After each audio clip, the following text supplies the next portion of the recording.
ಸಚಿವ ಸ್ಥಾನ ಸಿಗದಿದ್ದಕ್ಕೆ ಶಾಸಕಿ ನಯನಾ ಮೋಟಮ್ಮ ಕೂಡ ಬೇಸರವನ್ನು ವ್ಯಕ್ತಪಡಿಸಿದ್ದಾರೆ. TV5 ಜೊತೆ ಶಾಸಕಿ ನಯನಾ ಮೋಟಮ್ಮ ಮಾತನಾಡಿದ್ದಾರೆ. ಇನ್ನೂ ಅವಕಾಶದ ನಿರೀಕ್ಷೆ ನನಗಿದೆ ಅಂತ ಹೇಳಿದ್ದಾರೆ. ಚಿಕ್ಕಮಗಳೂರಿನ ಮೂಡಿಗೆರೆ ಶಾಸಕಿ, ಮೂಡಿಗೆರೆ ಮೀಸಲು ಕ್ಷೇತ್ರದ ಶಾಸಕಿ ನಯನಾ ಮೋಟಮ್ಮ ಸಚಿವ ಸ್ಥಾನದ ಆಕಾಂಕ್ಷಿಯಾಗಿದ್ದೆ ನಾನು ಕೂಡ ಅಂತ ಹೇಳಿದ್ದಾರೆ. ನನಗೂ ಇನ್ನೂ ಅವಕಾಶದ ನಿರೀಕ್ಷೆ ಇದೆ ಅಂತ ತಿಳಿಸಿದ್ದಾರೆ. ರಾಜಕೀಯ ಹಿನ್ನೆಲೆ ಇದೆ, ವಿದ್ಯಾರ್ಹತೆ ಇದೆ, ಮಹಿಳಾ ಕೋಟಾ ಇದೆ, ಜಿಲ್ಲಾ ಕೋಟಾ ಇದೆ, ಎಲ್ಲ ಇದ್ದರೂ ಕೂಡ ನನಗೆ ಅವಕಾಶ ಸಿಗಲಿಲ್ಲ. ಇನ್ನೂ ಕೂಡ ಒಂದು ಸಚಿವ ಸ್ಥಾನ ಖಾಲಿ ಇದೆ, ನನಗೇ ಸಚಿವ ಸ್ಥಾನ ಸಿಗುವಂಥ ವಿಶ್ವಾಸವಿದೆ ಅಂತ ಬೆಂಗಳೂರಿನಲ್ಲಿ ಶಾಸಕಿ ನಯನಾ ಮೋಟಮ್ಮ ಹೇಳಿದ್ದಾರೆ.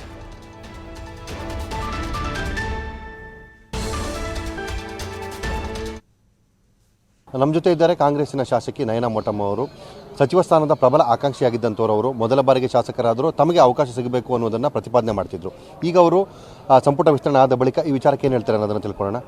ಮೇಡಮ್, ಸಚಿವ ಸ್ಥಾನದ ಪ್ರಬಲ ಆಕಾಂಕ್ಷಿಗಳಲ್ಲಿ ತಾವು ಒಬ್ಬರಾಗಿದ್ದರೆ, ಈಗ ಹಿಂದೆ ಅಂದರೆ ಮುಖ್ಯಮಂತ್ರಿಗಳು ಹೇಳಿದ ಪ್ರಕಾರ ಹೊಸ ಮತ್ತು ಹಳೆಯ ತಲೆಮಾರನ್ನು ಒಟ್ಟಿಗೆ ಸೇರಿಸಿ ಹೋಗಬೇಕು ಅನ್ನುವಂಥದ್ದು ಅವಕಾಶ ಸಿಕ್ಕಿದಾಗ ತಮಗೂ ಅವಕಾಶ ಸಿಗುತ್ತೆ ಅನ್ನುವಂಥ ವಿಚಾರ ಚಾಲ್ತಿಯಲ್ಲಿತ್ತು. ಅಲ್ಲ, ಖಂಡಿತ ಅಂದರೆ ಅವಕಾಶ ಕೊಡ್ತಾರೆ ಅಂತ ನಾವು ಅಂದ್ಕೊಂಡಿದ್ವು.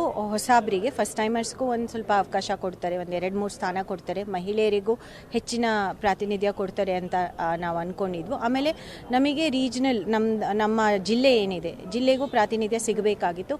ಹೋದ ಬಾರಿ ಸಿಕ್ಕಿರಲಿಲ್ಲ, ಮತ್ತು ಈ ಬಾರಿನೂ ಸಿಕ್ಕಿಲ್ಲ. ಮತ್ತು ನನಗೆ ಅನ್ನಿಸ್ತಾ ಇತ್ತು, ನನಗೆ ರಾಜಕೀಯ ಹಿನ್ನೆಲೆ, ನನ್ನ ಎಜುಕೇಷನಲ್ ಕ್ವಾಲಿಫಿಕೇಷನ್ಸ್ ಇದನ್ನೆಲ್ಲ ನೋಡಿಬಿಟ್ಟು ನನ್ನನ್ನು ಖಂಡಿತ ಕನ್ಸಿಡರ್ ಮಾಡ್ತಾರೆ ಅಂತ ನಿರೀಕ್ಷೆಯಲ್ಲಿದೆ. ಅಂದರೆ ಒಟ್ಟಾರೆ ಈ ಸಂಪುಟದಲ್ಲಿ ಹಿರಿಯರಿಗೆ ಅವಕಾಶ ಮತ್ತು ಉಳಿದವರಿಗೆ ಅವಕಾಶ ಕೊಟ್ಟ ಸಂದರ್ಭದಲ್ಲೂ ಮಹಿಳಾ ಕೋಟದಿಂದ ತಮಗೆ ಅವಕಾಶ ಸಿಗುತ್ತೆ ಅನ್ನುವಂಥ ನಿರೀಕ್ಷೆಯನ್ನು ಕೂಡ ಮಾಡಲಾಗಿತ್ತು. ಅದರಲ್ಲೂ ಅವಕಾಶ ಆಗುತ್ತೆ ಅನ್ನುವಂಥ ಭರವಸೆ ಇದೆಯಾ? ಪ್ರಶ್ನೆನೇ ಅರ್ಥ ಆಗಲಿಲ್ಲ. ಅಂದರೆ ಮಹಿಳಾ ಕೋಟದಿಂದ ತಮಗೆ ಅವಕಾಶ ಸಿಗುತ್ತೆ ಅನ್ನುವಂಥ ನಿರೀಕ್ಷೆ ಈಗೇನಾದರೂ ಇದೆಯಾ? ಅಲ್ಲ, ಖಂಡಿತ. ಅಂದರೆ ನಾವು ಇರೋದು 6 ಜನ ಶಾಸಕರು, 5 ಜನ ಪಕ್ಷದಿಂದ ಗೆದ್ದು ಬಂದವರು ಸದನದಲ್ಲಿ, ಸಭೆಯಲ್ಲಿ, ವಿಧಾನಸಭೆಯಲ್ಲಿ 5 ಜನ ಶಾಸಕರಿದ್ದೀರಿ, ಮಹಿಳಾ ಶಾಸಕಿಯರಿದ್ದೀವಿ, ಒಂದು ಇಂಡಿಪೆಂಡೆಂಟ್ ಆಗಿ ಗೆದ್ದು ಬಂದಿರೋ. ಸೊ 6 ಜನ ನಾವು ವಿಧಾನಸಭೆಯಲ್ಲಿದ್ದೀವಿ. ವಿಧಾನ ಪರಿಷತ್ತಲ್ಲಿ 4 ಜನ ಇದ್ದಾರೆ ಮಹಿಳೆಯರು. ಸೊ ಯಾರಿಗೆ ಸೂಕ್ತ ಅನಿಸುತ್ತೆ ಅವರಿಗೆ ಕೊಡ್ತಾರೆ ಅಂತ ನಂಬಿಕೆ ಇದೆ.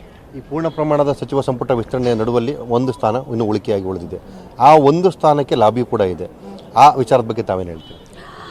ಲಾಬಿ ಅನ್ನೋಕ್ಕಿಂತ ಹೆಚ್ಚಾಗಿ 10 ಜನ ಇರೋದ್ರಿಂದ ಯಾರಿಗಾದರೂ ಸಿಗಬಹುದು, ಯಾರಿಗೆ ಸಿಗುತ್ತೆ ಅಂತ ಗೊತ್ತಿಲ್ಲ. ಸೊ ಅದನ್ನು ನೀವು ಲಾಬಿ ಅಂತ ಹೇಳ್ತಾ ಇದ್ದೀರಾ. ಅವರವ್ರ ನಿಟ್ಟಿನಲ್ಲಿ ಪ್ರಯತ್ನ ಮಾಡ್ತಾ ಇರ್ಬೋದು, ಅಥವಾ ಒತ್ತಡ ತರ್ತಾ ಇರಬಹುದು. ಅಂದರೆ ಈಗ ತಮಗೆ ಅವಕಾಶ ಸಿಕ್ಕಿಲ್ಲ, ಮುಂದೆ ಅವಕಾಶ ಸಿಗುತ್ತೆ ಅನ್ನುವಂಥ ನಿರೀಕ್ಷೆಯನ್ನು ಮಾಡ್ತೀರಾ ಹೇಗೆ? ಈಗ ತಕ್ಷಣಕ್ಕ ಅಥವಾ ಭವಿಷ್ಯದಲ್ಲ? ಈಗಿರುವುದು ಒಂದೇ ಮಂತ್ರಿ ಸ್ಥಾನ, ಅದರಲ್ಲಿ ತಮಗೆ ಅವಕಾಶ ಸಿಗುತ್ತೆ ಅನ್ನುವಂಥ ವಿಶ್ವಾಸ ತಮಗೆ ಯಾರಿಗಾದ್ರೂ ಸಿಗಬಹುದು. 10 ಜನದಲ್ಲಿ ಯಾರಿಗಾದ್ರೂ ಸಿಗಬಹುದು. ಪಕ್ಷದೊಳಗೆ ಅಸಮಾಧಾನ ಕೂಡ ಇದೆ. ಹಿರಿಯ ಶಾಸಕರಾಗಿದ್ದವರು ಸಚಿವ ಸ್ಥಾನ ಸಿಗಲಿಲ್ಲ ಅಂತೇಳಿ ಅಸಮಾಧಾನವನ್ನು ಕೂಡ ವ್ಯಕ್ತಪಡಿಸ್ಕೊಂಡಿದ್ದಾರೆ. ಸೊ ಆ ವಿಚಾರದ ಬಗ್ಗೆ ತಾವೇನು ಹೇಳ್ತೀರಿ? ಆ ಬಗ್ಗೆ ನಾನು ಕಾಮೆಂಟ್ ಮಾಡಲಿಕ್ಕೆ ನಾನು ಸೂಕ್ತವಾದ ವ್ಯಕ್ತಿ ಅಲ್ಲ. ಅದಕ್ಕೆ ವರಿಷ್ಠ ಜನರಲ್ ಸೆಕ್ರೆಟರಿ ಇನ್ಚಾರ್ಜ್ ಇದ್ದಾರೆ, ಪಕ್ಷದ ಏನು AICCಯಿಂದ ಇಲ್ಲಿ ಪ್ರತಿನಿಧಿಸೋರಿದ್ದಾರೆ, ಅದು ಅವ್ರಿಗೆ ಬಿಟ್ಟಿದ್ದು. ಅವರು ಪಕ್ಷದ ಆಂತರಿಕ ವಿಚಾರದಲ್ಲಿ ಎಲ್ಲ ಟೈಮಲ್ಲೂ ನಾವು ಹೇಳಿಕೆ ಕೊಡೋದು ಸರಿಯಲ್ಲ. ಇದಿಷ್ಟು ನಯನಾ ಮೋಟಮ್ಮ ಅವರ ಮಾತು. ಕ್ಯಾಮ್ರಾಮನ್ ಸಿದ್ದು ಜೊತೆ ರಾಕೇಶ್, TV5 ಬೆಂಗಳೂರು.